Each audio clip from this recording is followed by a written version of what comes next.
Prvý ročník podujatia Spolu v SMA bol realizovaný v hoteli Impozant vo Valčianskej doline v júni 2024. Toto podujatie bolo organizované pacientskou organizáciou SMA Slovakia Aliancia rodín. Na toto podujatie sme pozývali rodiny, v ktorých sa nachádza pacient, dieťa, mladý dospelý s diagnózou spinálna svalová atrofia alebo SMA.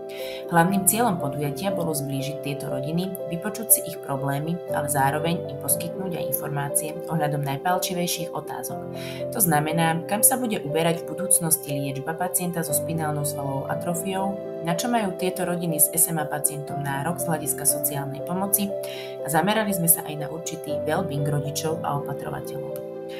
Pre SMA pacientov a ich súrodencov boli pripravené mnohé aktivity, ktoré mali za cieľ naučiť ich určitej samostatnosti.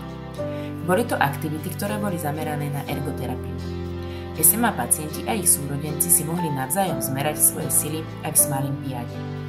Súčasťou víkendového podujatia boli prednášky neurológov z Bratislavskej kliniky, prednáška na tému respiračná fyzioterapia, výživa pacienta so spinálnou svalovou atrofiou a takisto správny handling pacienta s SMA. Súčasťou podujatia bola aj akvaterapia alebo plávanie detí so skúseným a vyškoleným fyzioterapeutom. Ďalšími sprievodnými akciami boli individuálne terapie, ako napríklad respiračná fyzioterapia, ktorá bola organizovaná pani magisterkou Kolcúnovou, ktorá je odborníčka v tomto smere. Zároveň boli poskytované rodičom a SMA pacientom masáže, podoskop, fyzioterapia, taping, ktoré boli vykonávané fyzioterapeutmi a odborníkmi z Nepy Medical Centra.